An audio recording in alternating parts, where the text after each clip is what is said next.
minute with some common questions करवा दूं आपका. Recording has begun and here is the notes. I don't think any one of you need to look at what P2 is. सबको clear है ना? दो section A जिसमें आपका data response होता है 20 marks का question और section B जिसमें 1 out of 3 20 marks each question. सबको ये बात clear थी? Yes. All right, all right. So let's make a start. Good to see you, Saad. Right, so we have enough kids. Let's make a start now. सबसे पहले कुछ बहुत ही basic चीज़ें हम कर रहे हैं. सबको आती होंगी basic economic problem. PPC and economic systems हमारे चैप्टर का नाम है. बेसिक इकोनॉमिक प्रॉब्लम जिसकी वजह से इकोनॉमिक्स का सब्जेक्ट एग्जिस्ट करता है is that there are unlimited wants, but resources needed to produce goods and services to satisfy those wants are in limited supply. So, limited resources, unlimited wants causes scarcity. Scarcity के result में हमें choice करनी पड़ती है. Choice leads to opportunity cost. तो हम step by step चल रहे हैं. पहले हम देख रहे हैं रिसोर्सेज क्या होते हैं, which I am very confident all of you already know, but let's quickly see. Resources are factors of production. चार कैटेगरीज में हम इनको पढ़ते हैं. लैंड, इसका रिवॉर्ड क्या है जी? रेंट. लैंड सप्लायर्स को जो पैसे मिलते हैं उसको इकोनॉमिक्स रेंट में कैटेगराइज करती है. So these are all natural resources used to produce goods and services. Example, oil, gas, fish, etc. Anything natural on the surface of earth, inside the earth, in the climate. उसके बाद जी labour. Labour earns wages. Labour आपको पता ही है, it's the physical and mental efforts of human beings used to produce goods and services. Example, teaching services, doctor की medical services, factory worker जो services दे रहा है, ये सब लेबर में है. फिर जी कैपिटल. कैपिटल का रिवॉर्ड इज इंटरेस्ट. अक्सर बच्चे इसको गलत कर जाते हैं, ये ध्यान में रखिएगा. कैपिटल इकोनॉमिक्स में मनी नहीं है. It is all man-made resources used to produce goods and services. Screw driver से लेके पूरी पूरी फैक्ट्री और प्लांट कैपिटल में आते हैं. आपकी रोड्स कैपिटल में है. उसके बाद जी एंटरप्राइज, इसका रिवॉर्ड है प्रॉफिट. और एंटरप्राइज की definition, it is the risk-taking ability of a person called entrepreneur who combines all other factors of production to produce goods and services with an objective, usually profit. Risk क्या है जी? Loss का.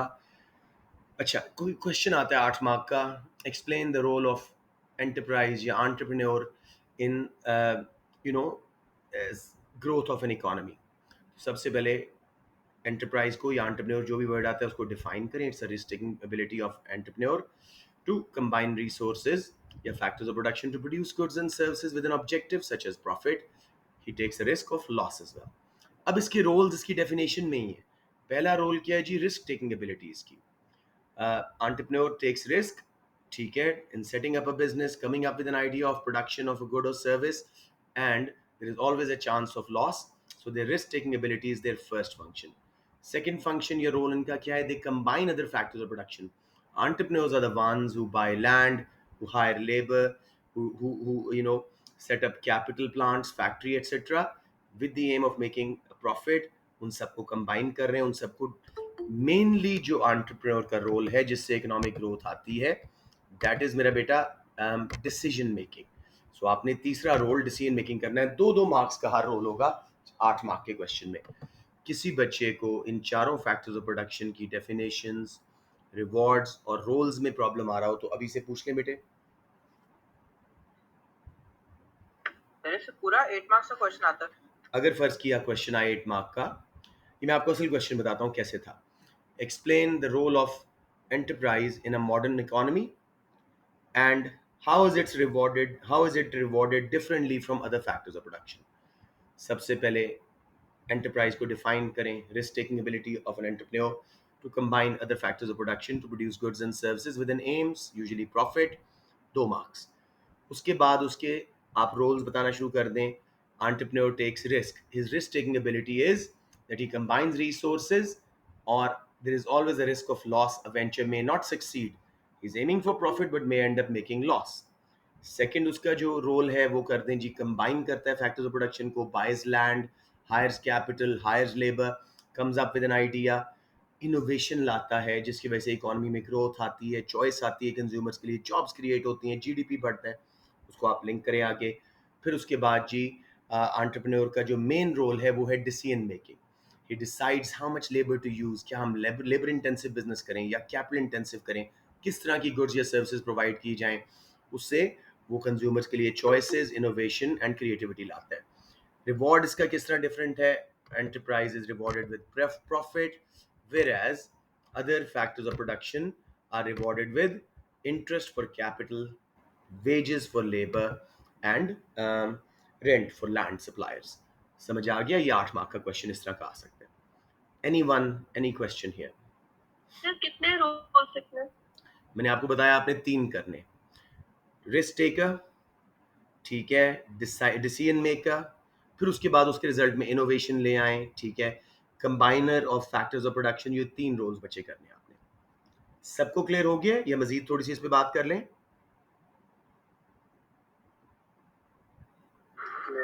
Okay okay, let's move on. अब simply देखते हैं जी production क्या होती है. It's simply a process where inputs यानी resources are used and output is produced.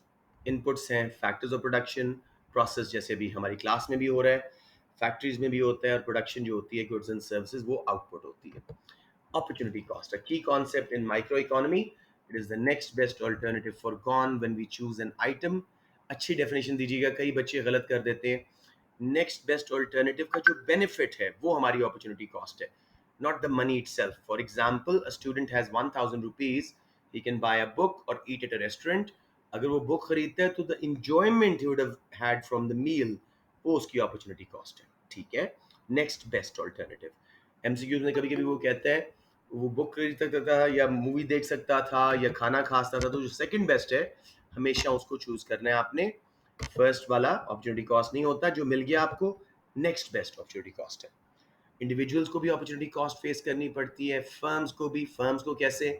या एडवर्टीजमेंट के ऊपर पैसा लगा सकते हैं या नई मशीनरी लगा सकते हैं. अगर एडवर्टीजमेंट की तो नई मशीनरी से जो आउटपुट बढ़नी थी वो अपॉर्चुनिटी कॉस्ट है. गवर्नमेंट्स को भी अपॉर्चुनिटी कॉस्ट फेस करनी पड़ती है. अगर हेल्थ केयर पे स्पेंड कर रहे हो तो एजुकेशन, डिफेंस, दूसरी चीज़ों पे स्पेंडिंग कम, वो अपॉर्चुनिटी कॉस्ट है. सो एक लिंक क्लियर रखिएगा. एक पास्ट पेपर क्वेश्चन था, explain the link between scarcity, choice and opportunity cost. उस वक्त मार्क्स की फर्क थी. तीनों की टर्म्स को डिफाइन करने के 4 मार्क्स थे, scarcity, opportunity cost and choice को. चॉइस की डेफिनेशन बता देता हूँ. इट इज चूजिंग बिटवीन 2 और more alternatives and always comes with an opportunity cost. तो स्कार्सिटी की वजह से, लिमिटेड रिसोर्सेज की वजह से और अनलिमिटेड वांट्स की वजह से हमेशा हमें चॉइस करनी पड़ती है. और जब भी चॉइस करते हैं रिजल्ट में अपॉर्चुनिटी कॉस्ट आती है. उसको डिफाइन करें, चॉइस को डिफाइन करें. 3 लेवल्स पे, इंडिविजुअल्स, फर्म्स एंड गवर्नमेंट, सब के लेवल पे अपॉर्चुनिटी कॉस्ट की एक एक एग्जाम्पल दे दें. 8 मार्क्स क्लियर. ये हमने क्लास में प्रॉपर डिटेल में किया हुआ है, लेकिन if you have any question please do ask. I do understand salt के बच्चे भी जिनके साथ मैंने ये नहीं किया हुआ, because I am not taking yes there. लेकिन if still you have a question, most welcome. अच्छा, no more is joining, so let's move on now. I guess main आपका टॉपिक पहले चैप्टर का या प्रोडक्शन पॉसिबिलिटी कर्व है या economic systems है, तो इन दोनों पे हमने फोकस करना है. पीपीसी की डेफिनेशन रट लो और कुछ की टर्म्स इसकी समझ लो. अक्सर इस पे 8 मार्क का, कभी कभी 12 मार्क का क्वेश्चन भी आ जाता है. सो अदीप, ऑलराइट जी, let's see. Production possibility curve. It's a curve that shows all possible combinations of two goods. बच्चे यहाँ कॉमन गलती क्या करते हैं, shows two combinations. नहीं, all possible combinations of two goods an economy can produce using all its resources fully, efficiently, and with a given state of technology. I'm giving you a minute to just go through the definition yourself.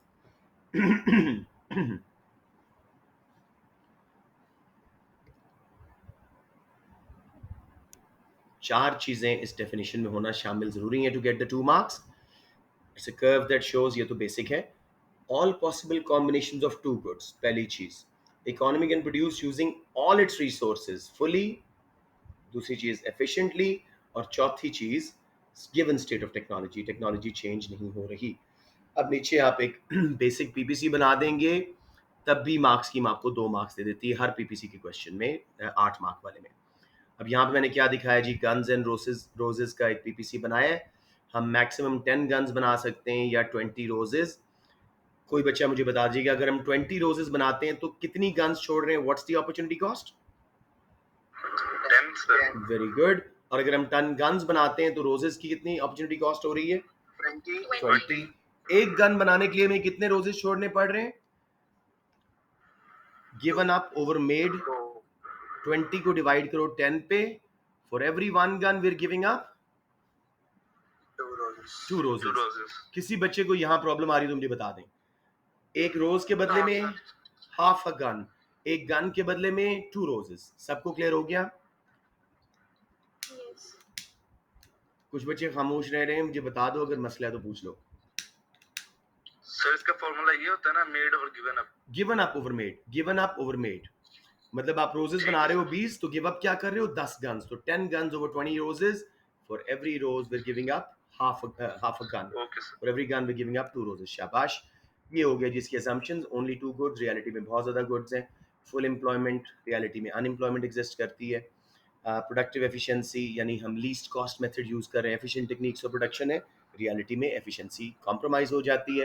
Constant technology, reality में technology मुसलसल advance हो रही है। अब जी shapes of PPC पे अक्सर question आता है और बच्चे मेस अप कर देते हैं। Let's do a question here.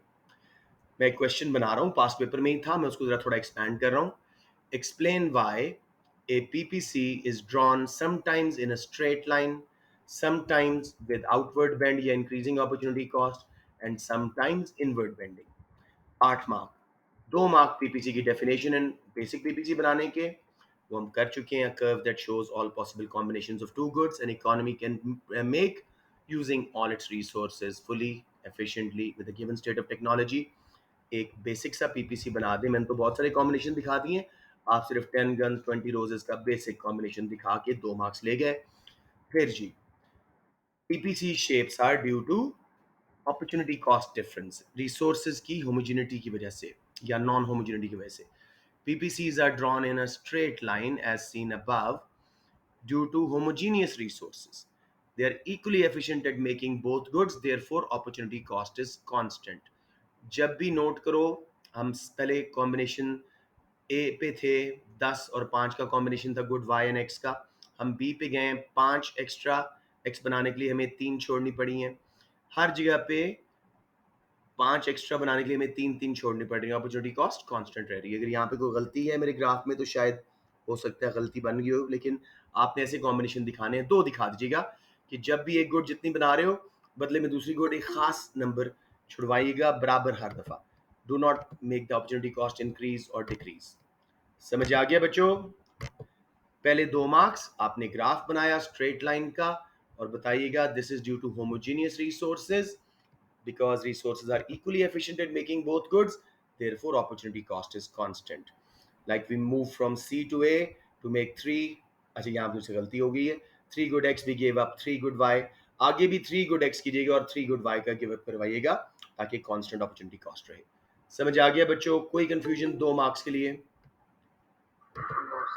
Excellent excellent excellent. Let's move on to the next one जी। अब हमारे पास आ गई है आपके पास increasing opportunity cost जो reality है, outward bending PPC. This shape of PPC is due to non-homogeneous resources, workers, land, etc. Capital are not equally efficient at making both goods. There is increasing opportunity cost. Note करें, हम A से B पे गए थे, to make just 10 of B, we gave up 40 of good A. तो आप 2 combination बना के दिखाइएगा कि एक चीज बनाने के लिए ज्यादा हमें पहले से ज्यादा क्वांटिटी दूसरी गुड की छोड़नी पड़ रही है। इसलिए ये आउटवर्ड बेंडिंग शेप है, क्योंकि रिसोर्सेज को ट्रेनिंग देनी पड़ती है, वर्कर्स को लैंड को अडेप्ट करना पड़ता है, टाइम लगता है, कैपिटल को अडेप्ट करना पड़ता है। अपॉर्चुनिटी कॉस्ट रियलिटी में बढ़ना शुरू हो जाती है। Very important. ये समझ आ गया बच्चों? आपको कोई 2 शेप्स आएंगी, 3 नहीं आएंगी। मैंने 3 क्यों करवाया? रिवाइज कर लें। अब बैकवर्ड बेंडिंग क्यों है जी? This is due to resources being more suitable in making one type of good. और वो कौन सी है? Good y. हमेशा जो एक्स एक्सिस पे गुड है उसके लिए रिसोर्सेज ज्यादा सूटेबल होंगे। इसलिए जब भी देखो हम गुड वाई ज्यादा बना रहे हैं, ए से बी पे आए 10 5 से 10 यानी 5 और गुड वाई बनाई, 3 गुड एक्स छोड़ी। फिर बी से सी पे आए, 5 एक्स्ट्रा गुड वाई बनाने के लिए सिर्फ 1 एक्स छोड़ी। तो हमारी अपॉर्चुनिटी कॉस्ट कम होती जा रही है। वर्कर्स ऑलरेडी एफिशिएंट थे इन मेकिंग गुड वाई, मशीनें, ज़मीन सब एडजस्टेड थी उसके लिए, तो हमारी अपॉर्चुनिटी कॉस्ट कम हो गई। आई थिंक सबको क्लियर है। अगर नहीं तो मैं एक बार फिर रिकैप दे दूं जल्दी से। Clear sir. Okay okay. अब जी, points inside, on and outside PPC. हर पॉइंट पीपीसी के ऊपर, चलिए मैं इनसाइड से स्टार्ट करता हूँ। जैसे नीचे लिखा हुआ है, ऑल पॉइंट्स इनसाइड पीपीसी, लेकिन जैसे यू यहाँ पे लगा हुआ है, are inefficient. There is under allocation of resources, mainly there is unemployment. Unemployment MCQ आए तो पीपीसी शिफ्ट नहीं होता बेटे। अनएम्प्लॉयमेंट कम हो तो we move from a point inside PPC towards PPC. Movement of the point होती है, शिफ्ट नहीं होता। तो पॉइंट्स इनसाइड पीपीसी क्या शो कर रहे हैं? Unemployment. Points on PPC show कर रहे हैं full employment, efficiency, least cost production. और पॉइंट आउटसाइड पीपीसी क्या शो कर रहा है? स्कार्सिटी, जो अक्सर आप लोग एग्जाम क्वेश्चन में गलत करते हो। अब मैं नीचे एक क्वेश्चन भी कराऊंगा, इसी पीपीसी को देख के हम एक क्वेश्चन बनाते हैं। ये भी पास पेपर का है। Explain how a PPC can show two macro two micro economic concepts. तो हम करते हैं जी, पीपीसी को डिफाइन किया, बेसिक पीपीसी बनाया, फिर पॉइंट यू लगाया। Point U is sorry, one micro economic and one macro economic concept. Point U inside the PPC is showing the macroeconomic concept of unemployment. It shows resources are not being fully used, workers, land, machineries are not being fully used. कुछ फैक्ट्रियां बंद पड़ी हैं, कुछ workers के पास job नहीं है, कुछ लैंड्स को हम इस्तेमाल नहीं कर रहे। If we start using these resources there will be actual growth. ठीक है, विल मूव टुवर्ड्स पीपीसी, हमारा जीडीपी बढ़ेगा। इसको बोलते हैं एक्चुअल ग्रोथ। ये इकोनॉमिक ग्रोथ है, लेकिन एक्चुअल, क्योंकि रिसोर्सेज की क्वांटिटी में इजाफा नहीं हुआ या क्वालिटी में, उन्हीं को हमने यूज किया। दूसरा माइक्रो इकोनॉमिक कॉन्सेप्ट हम कौन सा शो कर सकते हैं? Scarcity. Point E here is showing scarcity because it's beyond our production possibility curve. Now PPC becomes PPF, production possibility frontier. It's showing the limit of what can be produced. We can produce at U, A, B, C, D, but E is currently beyond our PPC. It's become production possibility frontier. We cannot produce at point E because of limited resources. इधर ही मैं करवाता हूँ। This causes opportunity cost. If we were at let's say point B और B से C पे जाते हैं, दो कॉम्बिनेशन दिखा दीजिएगा, गुड वाई इतनी छोड़नी पड़ी टू मेक इतने good x, opportunity cost the next best alternative for gone. बच्चों समझ आ गया है? कोई कंफ्यूजन? इन्हीं में से ही क्वेश्चन निकलते हैं। Yes yes yes sir point ई पे इट्स एन अनअटेनेबल कॉम्बिनेशन। जी तो बेटा। सर उधर स्कार्सिटी होती है तो पॉइंट ई बनता है, या पॉइंट ई होता है तो उसकी वजह से स्कार्सिटी आती है? स्कार्सिटी है इसलिए पॉइंट ई बनता है। हमेशा हमारी wants will be at point E और इवन बियॉन्ड, और हमारी resources will be a limit, जिसकी वजह से प्रोडक्शन पॉसिबिलिटी कर्व पीपीएफ बन गया, प्रोडक्शन पॉसिबिलिटी फ्रंटियर। ये किसने क्वेश्चन पूछा था? बहुत अच्छा क्वेश्चन था, Maryam sir, Maryam. Well done, शाबाश। बच्चे सबको समझ आ गया है ये क्वेश्चन? स्कार्सिटी है इसलिए एक पॉइंट बाहर निकल निकल रहा है। हमेशा एक पॉइंट बाहर होगा जिस पे हम जाना चाहेंगे लेकिन नहीं जा सकेंगे। All good? Okay, yes sir. let's now move on to, so all points on PPC are fully efficient as the economy is using all its resources and there is productive efficiency. Points outside PPC are unattainable as it is beyond the production possibility frontier. ये term use करनी है, इसका marks scheme में score है। अब जी PPC and opportunity cost बहुत आसान है, आप लोग कई बार कर चुके हो। At point A हम 100 good Y बना रहे हैं और कितनी good Y give up कर रहे हैं? 80। एट पॉइंट बी हम 80 गुड एक्स बना रहे हैं और कितनी गुड वाई छोड़ रहे हैं? 100। ठीक है, इसी तरह सी पॉइंट पे to make 50 good X we are giving up 40 of good Y. 100 बन सकती थी, हम 60 बना पा रहे हैं। कुछ बच्चे यहाँ गलतियां करते हैं, मुझे बताएं कोई मसला यहाँ पे आ रहा हो?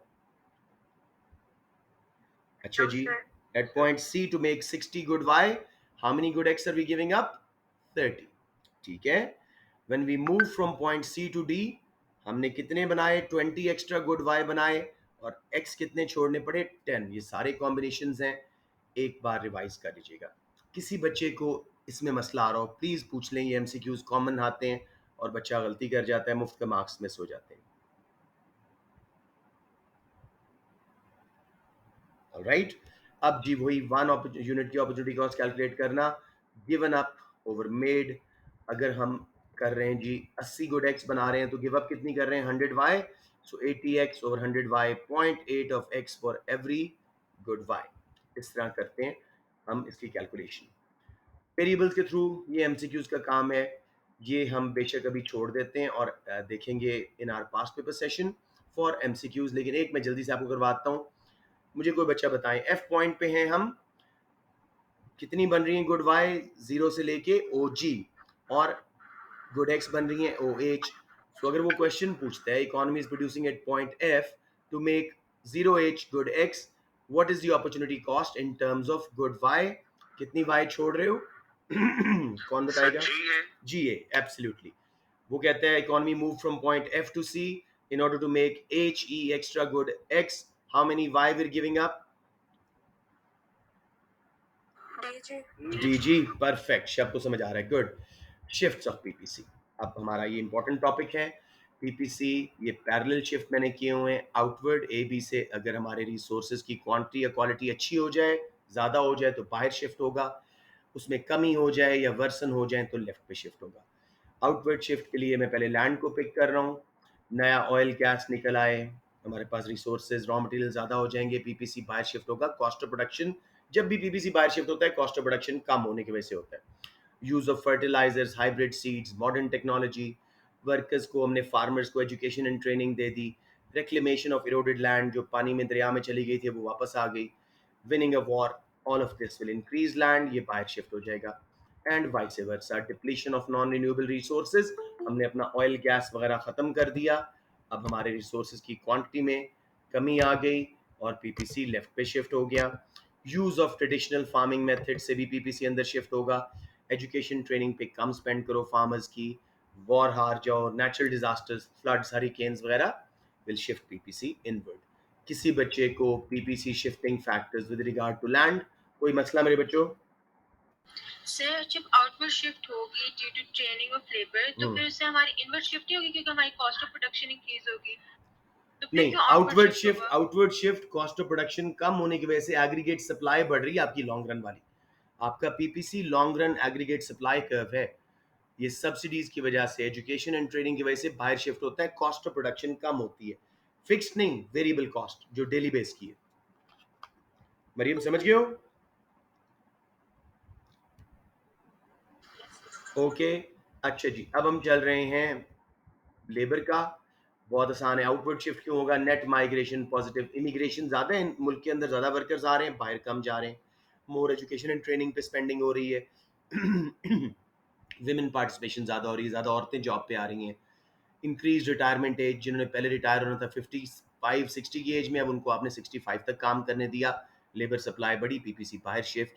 रिड्यूस स्कूल लिविंग एज, अभी से बच्चे 18 साल की उम्र में स्कूल छोड़ के जॉब्स पे चले जाएं, एक बार पीपीसी बाहर शिफ्ट होगा, ऑल्दो क्वालिटी कम होगी वर्कर्स की। Use of advanced capital equipment, उससे भी लेबर ज़्यादा एफिशिएंट हो जाती है, पीपीसी बाहर शिफ्ट हो जाता है। इनवर्ट शिफ्ट इसका opposite, net migration negative, less spending on education and training, less women participation, decreased retirement age, increased school leaving age, use of old capital equipment. किसी बच्चे को जल्दी से करा रहा हूँ because it's you guys have already learn this many times. किसी को मसला हो तो प्लीज रोके मुझे, डू नॉट बी शाय। इसी तरह कैपिटल का आउटवर्ड शिफ्ट, इन्वेस्टमेंट, इकोनॉमिक्स में इन्वेस्टमेंट क्या है? Spending money on capital goods, roads, machines, buildings, infrastructure. Investment is greater than depreciation. Depreciation क्या होती है? Wear and tear of machinery, a fixed asset, जैसे एक नई गाड़ी चंद सालों में डेप्रिशिएट होकर खत्म हो जाती है। तो अगर इन्वेस्टमेंट कंट्री में ज़्यादा हो रही है डेप्रिसिएशन से, तो पीपीसी इक्विपमेंट ज़्यादा होने की वजह से, कैपिटल इक्विपमेंट ज़्यादा होने की वजह से बाहर शिफ्ट हो जाएगा। एंड नीचे देखो अंदर शिफ्ट हो जाएगा, depreciation is more than investment. Education and training of labour सब में कॉमन है, वर्कर्स को नई टेक्नोलॉजी पे ट्रेन करा दो, एजुकेट करा दो, पीपीसी बाहर शिफ्ट हो जाएगा। नीचे देखो less spending on education training से अंदर शिफ्ट हो जाएगा। Research and development of new technology, obviously ज़्यादा फास्ट प्रोडक्शन, ज़्यादा प्रोडक्शन बाहर शिफ्ट। और अगर रिसर्च एंड डेवलपमेंट से पैसा हटा दो या गवर्नमेंट सब्सिडी हटा दे तो उससे पीपीसी अंदर शिफ्ट हो जाएगा। सबको क्लियर हो गया बच्चों? कोई कंफ्यूजन? ओके, आखिरी चीज जी, एंटरप्राइज, आउटवर्ड इनवर्ड शिफ्ट, मोर एंटरप्रेन्योरियल ट्रेनिंग, जो अभी हम कर रहे हैं, बिजनेस कोर्सेज ऑफर करना, इकोनॉमिक्स पढ़ाना, एंटरप्राइज को बढ़ाना, बिजनेस स्टडीज पढ़ाना। ठीक है, गवर्नमेंट सब्सिडीज ज़्यादा हो जाएं, इनडायरेक्ट टैक्सेस गवर्नमेंट कर दे कम, उन सब से हमारी सप्लाई कर्व शिफ्ट होते हैं और पीपीसी भी बाहर शिफ्ट होता है लॉन्ग रन में। और अगर कम कर दें इस चीज़ को तो लेफ्ट पे शिफ्ट हो जाएगा। नोट दोबारा देख लें, unemployment does not shift PPC, only there is a movement to a point inside PPC. और अगर अनएम्प्लॉयमेंट कम हो from a point inside PPC towards PPC. बच्चों कोई क्वेश्चन? No sir. टॉपिक है जी micro economic topics that PPC shows. तीन: scarcity, opportunity cost, productive efficiency. Macroeconomic issues that PPC shows: unemployment, economic growth, both actual and potential. अब देखो, scarcity हम पीछे पढ़ा है, opportunity cost वो सब देखा है।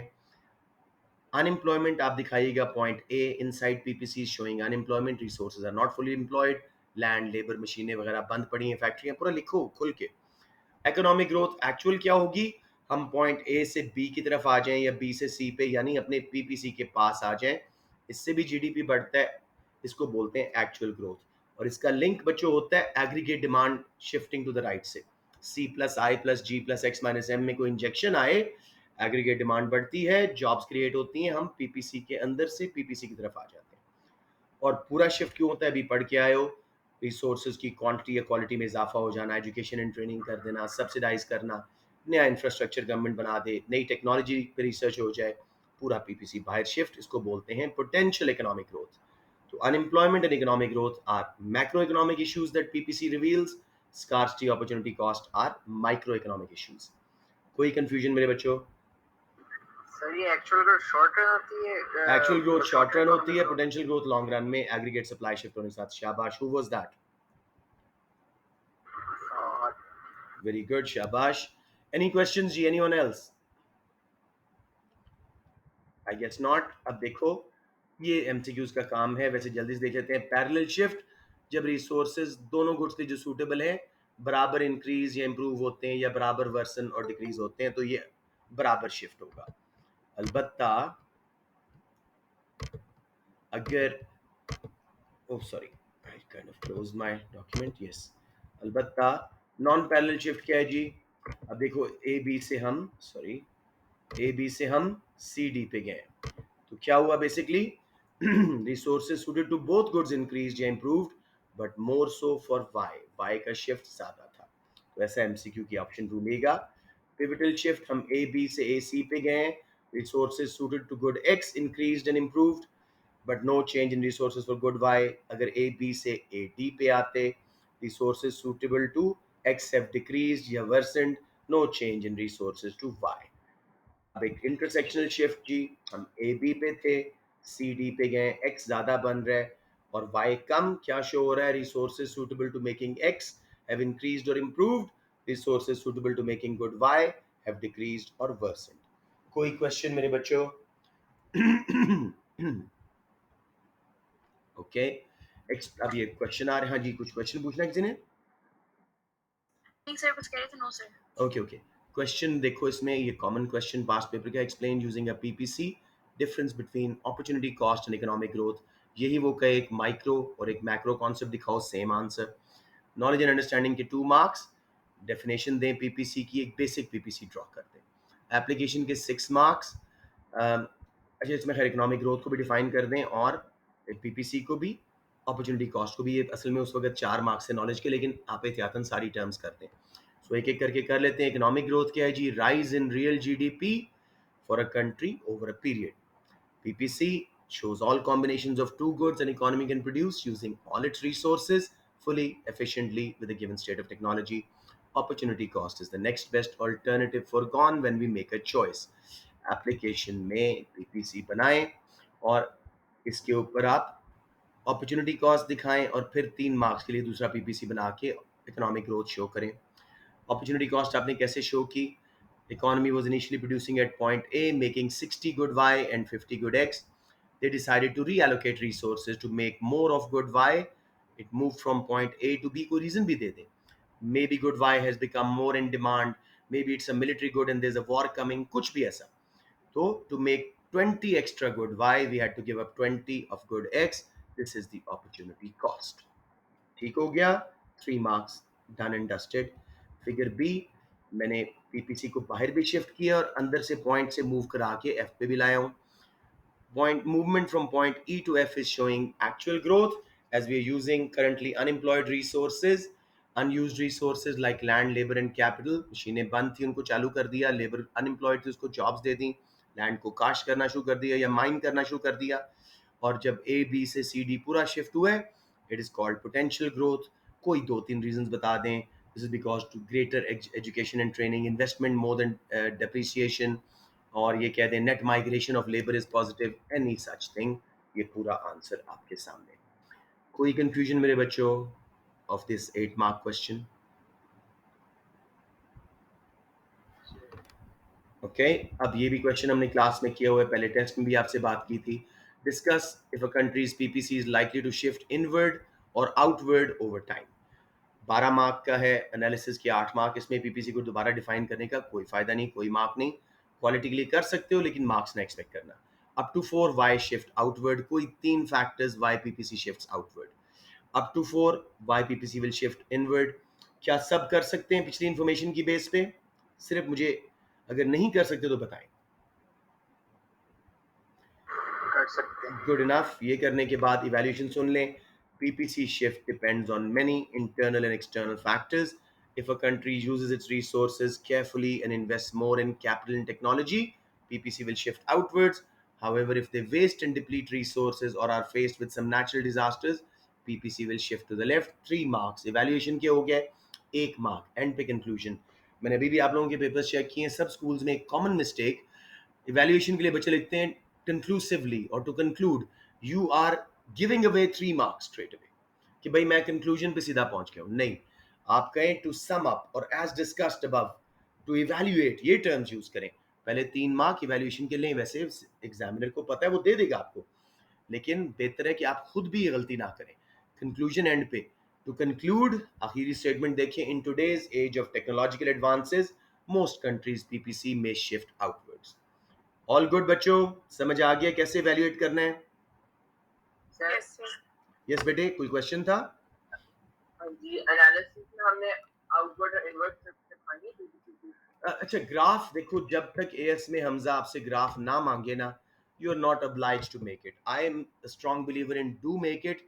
लेकिन फिर अगर बनाओ तो एक्सप्लेन करो, बनाओ तो उससे मार्क्स एक्सपेक्ट ना करो. जब तक उसने मांगा नहीं हुए, रिजर्व मार्क्स नहीं है. Are you following my point? मतलब how I would do it is up to 4 marks for Y shift outward. A PPC may shift outward due to net migration being positive. फिर उसको explain करूँ. Immigration of labor is greater than emigration of skilled labor. As a result, we'll have a large quantity of labor force, large skilled working population, which will produce more. Cost of production will fall. PPC will shift to the right. ये 3 marks का explanation था. आप basic करो तो 2 मिल जाएंगे, इसलिए मैं कहता हूँ 3 फैक्टर्स कर दो कि जस्ट इन केस आपने इतना इन डेप्थ नहीं किया तब भी आपको 4 मार्क्स मिल जाए. No need to draw the graph, ठीक है, अनलेस एक्सप्लिसिटली आस्क्ड. ओके जी, let's move on. Minor topics जी. टाइम पीरियड्स बहुत दफा किए हैं, जल्दी से दोबारा जुबानी कर लेते हैं. Short run, most misunderstood definition है ये, one of the most. Time period बच्चे क्या लिखते हैं? When all the factor production are constant, या कहते हैं only one factor production is constant. नहीं, when at least one factor production is constant, e.g. capital. थोड़ा सा आपको इनसाइट बता दूं, इकोनॉमिक थ्योरी बेसिकली सिर्फ 2 फैक्टर्स को देख रही होती है, कैपिटल एंड लेबर. तो लेबर वेरिएबल फैक्टर है, कैपिटल फिक्स्ड है. तो आपने सिर्फ ये एग्जैक्टली ऐसे बोलना है एमसीक्यू में, डेफिनेशन में. Short run is a period when at least one factor of production is constant, for example capital. Long run when all factors of production become variable, हम फैक्ट्रियां लगाएं, लेबर लगाएं, एंटरप्राइज बढ़ाएं, मर्जर्स करें, जमीनें लें, जो मर्जी. I don't think primary secondary tertiary की जरूरत है. क्वार्टनरी टर्शरी सेक्टर का हिस्सा है, knowledge based part of the economy, use of IT, computers, research. ये क्लास इस वक्त क्वार्टनरी सेक्टर में हो रही है, which is part of tertiary sector. Citrus paribus, again a misunderstood definition और बहुत कॉमन आप इसका एमसीक्यू आ जाता है. This is when effects of change in one variable is being studied in isolation and keeping all other factors constant. For example, effect of change in price on demand while keeping income, fashion, taste constant. Ceteris paribus, Latin term है, इसका मतलब है all other factors constant.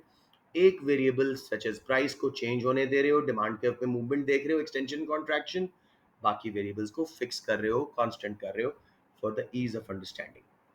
Clear जी, कोई confusion यहाँ पे? No sir. Very good. Sir yes yes yes yes yes. Sir यहाँ पे शॉर्ट रन में हमने एटलीस्ट वन फैक्टर किया था, हाँ जी, तो इसमें if it's more than one factor तो maybe it's three, all of the three factors, तो फिर लॉन्ग रन में व्हाट्स द डिफरेंस फिर? बेटे क्योंकि शॉर्ट रन अगर में कम से कम एक फिक्स्ड रहेगा। मैंने भी क्या बताया, ट्रेडिशनल थ्योरी सिर्फ लेबर एंड कैपिटल को देख रही है। लेबर वेरिएबल है, कैपिटल फिक्स्ड है। अगर इतना टाइम हो कि आप नई मशीनें लगा सकते हो, नई ब्रांच खोल सकते हो, तो वो लॉन्ग रन स्टार्ट हो गया। Capital is the main. आप इतनी डेप्थ में आपसे वो नहीं पूछेगा। Short run at least one factor constant, long run all factors variable. Okay. Okay sir. Next जी, decision making at margin. A2 वाले जो मौजूद हैं उनको तो ये बहुत अच्छा आता है। मार्जिन या मार्जिनल क्या होता है? Effect of a unit change in a variable, ठीक है, यानी एडिशनल वन एक्स्ट्रा की बेस पे डिसाइड करना। For example, utility gain from eating one extra Apple is marginal utility. In economics, decisions are made on basis of marginal comparisons. For example, एक consumer ने पहला burger खा लिया था, अभी भी थोड़ा भूखा था, वो मार्जिनल कॉस्ट प्राइस को कंपेयर करेगा, मार्जिनल बेनिफिट यानी utility of the next burger अपनी भूख को और कॉस्ट को कंपेयर करेगा। अगर भूख ज़्यादा है, मार्जिनल बेनिफिट ज़्यादा है तो खा लेगा, कॉस्ट ज़्यादा है, प्राइस ज़्यादा है तो नहीं खाएगा। आपने सिर्फ एमसीक्यू के लिए पिक करना है कि डिसीजन मेकिंग एट मार्जिन क्या है जी? Effect of a unit change in a variable, how it affects a situation. Effect of a unit change in a variable on a situation, या effect of an additional change on a whole situation. आपने बस ये term याद रखनी है for MCQ. आपको बाकी कुछ नहीं पूछा जाएगा A1 में। क्लियर बच्चों? Don't yes give sir. Up, अगर मसला है तो पूछ लें यहाँ पे। Okay, normative and positive, one of the most mistaken MCQ. I don't know why, लेकिन नॉर्मेटिव पॉजिटिव आसान कॉन्सेप्ट है, बच्चे गलत करते हैं। Normative economic statements are value judgment opinions. They can not be verified, ना एक्सेप्ट किए जा सकते ना रिजेक्ट। मसलन मैं कहूँ जी, वन ऑफ यू, किसी का नाम लूँ, you are the best student in my class, ये नॉर्मेटिव स्टेटमेंट है। अलबत्ता ये कहूँ कि one of my student scored the maximum in P2 this year, ये पॉजिटिव स्टेटमेंट है। मेरी नॉर्मेटिव स्टेटमेंट को रिजेक्ट किया नहीं जा सकता, ना एक्सेप्ट। मेरे हिसाब से बेस्ट है, बिजनेस टीचर के हिसाब से या किसी और के हिसाब से हो सकता है वो बेस्ट ना हो, लेकिन जब मैं मार्क्स दिखाऊंगा तो मेरी बात पॉजिटिव हो जाएगी। So normative economic statements value judgements है, ओपिनियंस है, इन्हें वेरीफाई नहीं किया जाता। कोई ऐसी लैब नहीं जिसमें इसको एक्सेप्ट या रिजेक्ट कर सकें। मसलन आपने ढूंढने हैं वर्ड्स लाइक, अभी भी इस एमसीक्यूज में क्वेश्चन थे और बच्चों ने गलत किए हुए थे, should, good, better, best, deserve, fair, unfair, desirable, harmful, deserving, important, priority, ऐसे वर्ड्स नॉर्मेटिव होंगे। Positive economic statement fact based होंगी, सिंपल प्लेन फैक्ट, एक्सेप्ट हो सकता है, रिजेक्ट। मसलन when prices fall demand increases, true statement. अगर कहता prices fall demand decreases, wrong statement, reject हो सकती है। Inflation rise is accompanied by fall in unemployment, true, false, फॉरन चेक किया जाता है, इन्फ्लेशन और अनएम्प्लॉयमेंट का डेटा निकाल के देख लो। So positive statements are not going to be containing should, good, better, best, deserve वगैरह, फेयर, अनफेयर, हार्मफुल, डिजायरेबल, इस तरह की स्टेटमेंट हमेशा नॉर्मेटिव होंगी। Do not mess up one of your marks for MCQs, this is a very very easy concept. जी बेटे, no problem here. Normative positive में बता दें मुझे। No good. Sir. Okay, division of labour, again a forgotten topic, इसको थोड़ा सा देख लेते हैं। ओ लेवल से पढ़ते आ रहे हो। डिवीजन ऑफ लेबर, लेबर को डिवाइड करना प्रोडक्शन प्रोसेस के हिसाब से। This is when production process is divided into many small task and each worker specialises on one of these. हमने ह्यूमन बॉडी पे भी डिवीजन ऑफ लेबर की हुई है। आंखों का डॉक्टर ऑप्थोमोलॉजिस्ट अलग है, ईएनटी अलग है, हार्ट स्पेशलिस्ट अलग है, लिवर, लंग्स, किडनी, समझ रहे हो? प्रोडक्शन प्रोसेस में भी कुछ पेंटर्स हैं, गाड़ियां जो बन रही हैं जहाँ पे कुछ डेंटिंग का काम कर रहे हैं, कुछ बॉडी मैन्युफैक्चरिंग का, कुछ उसके कंप्यूटराइज्ड प्रोसेसेस बना रहे हैं। तो ये है सब डिवीजन ऑफ लेबर। इसके बेनिफिट्स क्या हैं जी? It results in increase productivity. Productivity क्या होता है? Output over number of workers, per worker output. Productivity, efficiency, as workers become specialized by repeating the same task, ठीक है। बार बार एक काम करके आपको उसमें प्रोफिशिएंसी आ जाती है। अगर ये पहली दफ़ा मैं पीपीसी और ये चैप्टर पढ़ा रहा होता, शायद एक क्लास में मुमकिन नहीं था मैं कर सकता। बार बार किया तो पता था टाइम मैनेज हो जाएगा, घंटे में हो जाएगा। So this is the benefit of division of labour. Workers become specialists in repeating the task. Number two, average cost of production falls as more is produced in less time. वही worker training ले लेके एक काम कर करके एक doctor दिन में 7-7 8-8 ऑपरेशन कर देते हैं. न्यू डॉक्टर, उसको बहुत टाइम लगेगा 7 8 ऑपरेशन जाते में. तो एवरेज कॉस्ट फर्म्स की गिरती है कि वर्कर्स थोड़े टाइम में ज़्यादा गुड प्रोड्यूस करते हैं, वेज तो वही ले रहे होते हैं. Number three, it allows use of latest machines and technology, which again reduces cost. आपने प्रोडक्शन प्रोसेस को कई हिस्सों में डिवाइड कर दिया है. हर तरह की प्रोडक्शन प्रोसेस के लिए एक मशीन अवेलेबल है. वर्कर्स स्पेशलिस्ट वाले अपना अपना काम कर रहे हैं, उससे अगेन कॉस्ट कम हो रही है. आप लेबर की जगह कैपिटल ज़्यादा इस्तेमाल कर रहे हो. Number four, workers can earn more due to increased skill level. Time is saved as workers do not move from one workbench to another. समझ आ गया बच्चों? या एक बार फिर करा दूं? सर, कौन सी चीज़ ज़्यादा बेहतर होती है कि एक वर्कर जो है वो स्पेशलाइज कर ले एक चीज़ में, या फिर ओवरऑल चीज़ों में स्पेशलाइज करके वो एक जगह पे काम कर रहा हो और बहुत सारे वर्कर्स का काम जो है वो खुद अकेला मैनेज कर रहा हो? नहीं, नॉट पॉसिबल कि हर चीज़ में आप स्पेशलाइज करो, बट आजकल डुअल डिग्रीज वगैरह आ गई हैं, दे आर प्रेफर्ड मोर कि you specialise in more than one task. But ये स्पेशलाइजेशन के हमने यहाँ फायदे नुकसान देखने, वो तो करियर ट्रैक की बात है ना. मरीम समझ रहे हो? वो तो गलत क्वेश्चन है. Yes sir. Right? Number six, quality improves. Problems क्या हैं जी? Repetitive nature of task causes boredom and may result in reduction in quality and efficiency. Daily एक काम कर करके वर्कर्स बोर हो जाते हैं, डीमोटिवेट होते हैं, उनकी वर्क की क्वालिटी भी इफेक्ट हो सकती है और एफिशिएंसी भी कम. Firms may replace labor with capital and cause unemployment. Demotivation may occur as workers feel unimportant in a very large production process. ठीक हो गया बच्चों? कोई क्वेश्चन? ये type of goods next topic अक्सर क्वेश्चन होता है और बच्चे सेम मिस्टेक्स करते हैं. आज इसको अच्छी तरह कैप्चर कर लो. फ्री गुड्स इस पे आज पढ़ेंगे, आइंदा नहीं इकोनॉमिक्स में पढ़ेंगे, शायद कोई एमसीक्यू आ जाए. These are unlimited in supply and there is zero opportunity cost of consuming them. Price cannot be charged. Economics does not study them because economics सिर्फ scarce goods study करती है. For example, sunlight, air. ये free क्यों है? Abundance में है, जितनी demand है उससे ज़्यादा सप्लाई है. अपॉर्चुनिटी कॉस्ट ऑफ कंजम्पशन है नहीं. मैं भी सनलाइट एंजॉय करता हूँ, आप भी करते हो. मैं भी उसी हवा में सांस ले रहा हूँ, आप लोग भी. So it's not an economic good. Economics does not study them. Economic goods कौन सी हैं? जो लिमिटेड सप्लाई में हों, जिनकी अपॉर्चुनिटी कॉस्ट ऑफ कंजम्पशन हो, प्राइस चार्ज हो सके. Public and private goods. अब पब्लिक गुड्स प्लीज अच्छी तरह कीजिएगा, हर दफा गलत हो जाता है. नीचे क्वेश्चन भी इसका है, वो भी देख लेंगे. Public goods are non-excludable. That is, no one can be stopped from consuming them once they are provided. They are non-rival in consumption. That is, एक बंदे ने इस्तेमाल किया तो it does not reduce the availability या benefit for others. For example, street lights, national defense, lighthouses, national radio and TV broadcasting. ये 4 5 ही pure public goods हैं. बाकी या प्राइवेट गुड्स होंगी या फिर कुछ क्वाइजाए सेमी पब्लिक गुड्स उनको बोलते हैं, वो होंगी. पब्लिक गुड्स के एक बार फिर कैरेक्टरिस्टिक्स करते हैं. नॉन एक्सक्लूडेबल, किसी को उनके इस्तेमाल से रोका नहीं जा सकता once they are provided. Street lights लग गई हैं, बच्चा बड़ा tax payer non tax payer सब बेनिफिट करेंगे. नॉन राइवल, जितना मर्जी रश हो जाए, स्ट्रीट लाइट्स का बेनिफिट, नेशनल डिफेंस का बेनिफिट, लाइट हाउसेस का बेनिफिट, सब शिप्स के लिए बराबर. नेक्स्ट जी, free market can not charge a price for them due to above characteristics. Hence there is a free rider problem. कुछ लोग बगैर पे किए बेनिफिट करेंगे, इसलिए इनके ऊपर सब्सिडी देने का भी कोई फायदा नहीं है. फ्री मार्केट प्रोवाइड नहीं करेगी, गवर्नमेंट को टैक्स के पैसे में से इनको प्रोवाइड करना पड़ेगा. बच्चों समझ आ गया? कोई क्वेश्चन यहाँ पे? Public goods should be very crystal clear in your mind. Public goods का नाम सोचते ही बच्चे कहते हैं कि ये सिर्फ गवर्नमेंट प्रोवाइड करती है. नहीं नहीं नहीं, ये प्राइवेट, सॉरी हाँ, कि ये जो है बिल्कुल सही है, गवर्नमेंट प्रोवाइड करती है, लेकिन उसकी रीजंस क्या है? Non excludable, non rival and free Rydal problem. ठीक हो गया? प्राइवेट भी तो प्रोवाइड कर सकते नहीं, प्राइवेट हैं. सेक्टर अनलेस जैसे बैरियर टाउन में Malik Riaz is charging us a tax, वो गवर्नमेंट वाला रोल कर सके तो तब कर सकते हैं, वरना हाँ, दे लेकिन आर उसमें नॉट प्रोवाइडेड. हर कोई तो टैक्स नहीं दे रहा ना उसमें, मतलब हर कोई मेंटेनेंस चार्ज नहीं दे रहा, मतलब जैसे मैं नहीं देता. तो वो तो उनका तो कैरेक्टरिस्टिक हो पब्लिक गया ना बेटे, वो तो उनका कैरेक्टरिस्टिक हो गया ना, फ्री राइडर प्रॉब्लम. लेकिन प्राइवेट सेक्टर तभी प्रोवाइड कर सकता है जब उसको अलाउड हो टैक्स चार्ज करना, लेकिन जनरली ऐसा नहीं होता. ये पब्लिक गुड सिर्फ गवर्नमेंट प्रोवाइड करती है.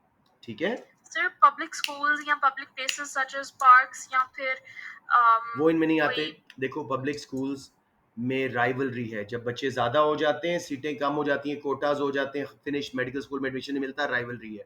एक्सक्लूडेबिलिटी है, अगर उसकी उसमें टिकट है, फी है, तो एक्सक्लूडेबिलिटी है, तो वो क्वेज़ाई पब्लिक गुड्स बन सकती हैं। एजुकेशन, हेल्थ केयर वगैरह तो टोटली प्राइवेट गुड्स हैं, पब्लिक पार्क्स वगैरह क्वेज़ाई पब्लिक गुड्स हैं। समझ गए? Yes sir. नेक्स्ट जी, प्राइवेट गुड्स बिल्कुल उसका opposite, they are excludable. That is, people can be stopped from consumption by price being charged. They are rival in consumption. Consumption by one person reduces the availability for others.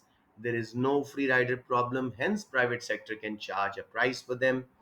It includes all goods, including Mariam, merit goods यानी education, healthcare, demerit goods, cigarettes, alcohol वगैरह, private goods सारी इसमें आ जाती हैं जिनकी price charge की जा सकती है। पब्लिक गुड और मेरिट गुड में डिफरेंस क्या है? देखो पब्लिक गुड्स तो बिल्कुल अलग कैटेगरी है ना, जो नॉन एक्सक्लूडेबल, नॉन राइवल हो और उसमें फ्री राइडर प्रॉब्लम हो। मेरिट गुड्स हैं जो बेनिफिशियल हैं कंज्यूमर के लिए, वो अंडर एस्टिमेट कर रहा है बेनिफिट, लेकिन है प्राइवेट गुड्स की फॉर्म, उसकी प्राइस भी चार्ज की जा सकती है, उसमें राइवलरी भी है, एक्सक्लूडेबिलिटी भी है, फ्री राइडर प्रॉब्लम नहीं है। समझ रहे हो? Hassan, you got it? Yes sir. नहीं क्लियर हुआ, बताओ मुझे। सर नहीं होगी okay okay, good good good. अब एक क्वेश्चन देखते हैं, आपका क्लियर हो जाएगा और concept. Explain the difference between public and private goods and why free market only supplies one of them या can charge price for only one of them, can be made from only one of them. ठीक है, question की simple, मैंने 3 question मर्ज किए हैं। Public goods और private goods में फ़र्क बताएं, और फ्री मार्केट इनमें से सिर्फ एक सप्लाई क्यों करती है, या प्रॉफिट सिर्फ एक से क्यों बन सकता है, या प्राइस किसी एक की सिर्फ चार्ज क्यों हो सकती है। नॉलेज अंडरस्टैंडिंग में आप बताइएगा, public goods are non excludable, no one can be stopped from consuming them once they are provided.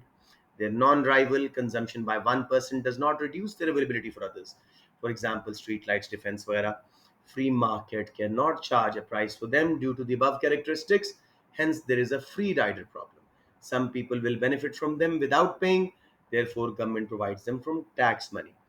Private goods excludable भी हैं, उन लोगों को रोका जा सकता है कंजम्पशन से, प्राइस नहीं पे की आपको चीज़ नहीं मिलेगी। राइवल भी हैं इन कंजम्पशन, एक आदमी ने बर्गर लेके खा लिया, बाकियों को उससे वो एग्जॉस्ट कर दिया। फ्री राइडर प्रॉब्लम नहीं है, इसलिए प्राइवेट सेक्टर प्राइस चार्ज कर सकता है, प्रॉफिट बना सकता है। इसमें मेरिट, डीमेरिट और बाकी सारी प्राइवेट गुड्स शामिल हैं। एक और reiteration question, explain whether a motorway या public park is a good example of a public good. सबसे पहले पब्लिक गुड को डिफाइन करें, वही non excludable, non rival, free rider problem बता के फिर आइएगा कि जी हम बात करते हैं मोटरवे की। If there are no toll booths erected, जहां पे वो टिकट ली जाती है, it's non excludable, hence can be called a public good. However, if there are toll charges, people can be stopped from entering the motorway and price has to be paid, now it becomes excludable, जैसे public parks में भी होता है, कहीं ticket होती है। फिर rivalry की बात करें, खुद एक्सप्लेन करें कि when there is low rush periods on motorway, it is a public good, हर बेनिफिट ड्राइवर्स का इक्वल है। लेकिन जब रश हो जाए तो बेनिफिट कम होना शुरू होता है, डिलेज आना शुरू हो जाती हैं, राइवलरी आना शुरू हो जाती है।